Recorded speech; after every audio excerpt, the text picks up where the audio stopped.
চূড়ান্ত হয়েছে টি-20 বিশ্বকাপের সেমিফাইনালের লাইন আপ। ফেভারিটরাই জায়গা করে নিয়েছে সেই লিস্টে। গত আসরের চ্যাম্পিয়ন ভারত, রানার্স আপ দক্ষিণ আফ্রিকার পাশাপাশি রয়েছে নিউজিল্যান্ড ও ইংল্যান্ড। কলকাতায় বৃহস্পতিবার প্রথম সেমিফাইনালে মুখোমুখি হবে দক্ষিণ আফ্রিকা ও নিউজিল্যান্ড। একদিন পর মুম্বাইয়ে দ্বিতীয় সেমিতে লড়বে ভারত ও ইংল্যান্ড। আর ৮ মার্চ রাতের আলোয় নির্ধারণ হবে কার হাতে উঠবে ক্রিকেটের সংক্ষিপ্ত ফরম্যাটের বিশ্বজয় ট্রফি। 2026 সালে টি-20 বিশ্বকাপ আলোচনায় থাকবে অনেকভাবেই, আবার বিতর্কিত বললেও ভুল হবে না। ক্রিকেট যে দেশের কাছে আবেগ ভালোবাসার জায়গা, সে বাংলাদেশকে ছাড়াই মাঠে গড়িয়েছে আসর। পাকিস্তানও একটা সময় খেলতে চায়নি ভারতের বিপক্ষে। পাক ভারত রাজনৈতিক টানাপোড়েনে হাইব্রিড মডেল দেখে অনেকে অভ্যস্ত হয়ে উঠেছেন। তবে এই আসরে সেমির মঞ্চে প্রত্যাশিতভাবে জায়গা করে নিয়েছে বড় দলগুলো। গত আসরে 3 সেমিফাইনালিস্ট ভারত, দক্ষিণ আফ্রিকা, ইংল্যান্ডের পাশাপাশি জায়গা পেয়েছে ব্ল্যাক ক্যাপসরাও। যুক্তরাষ্ট্রের 1 নম্বর জিম চেইন গোল্ড জিম এখন আবারও বাংলাদেশে। বসুন্ধরা আবাসিক এলাকা ও বসুন্ধরা সিটি শপিং মলে।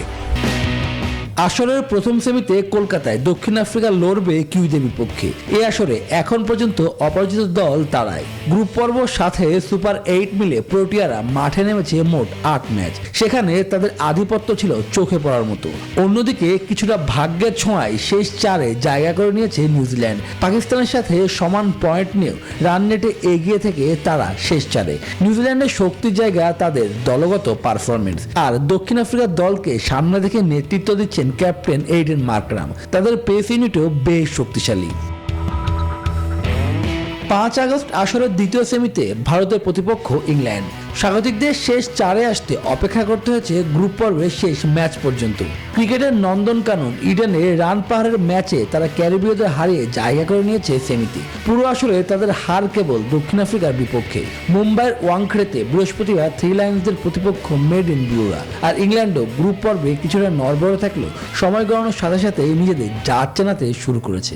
এই ফরম্যাটে 2 দলের 29 দেখায় এগিয়ে ভারত, যদিও পরিসংখ্যান ম্যাচ ডেতে খুব একটা গুরুত্ব বহন করে না।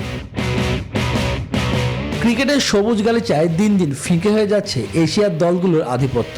সেখানে কেবল ভারতীয় আধিপত্য ধরে রেখেছে, আর দিন দিন পিছিয়ে যাচ্ছে শ্রীলঙ্কা, পাকিস্তানের মতো দলগুলো। বেশ কয়েকটি আইসিসি ইভেন্টই সে কথাই বলে। শুভদেবনাথ, নিউজ 24।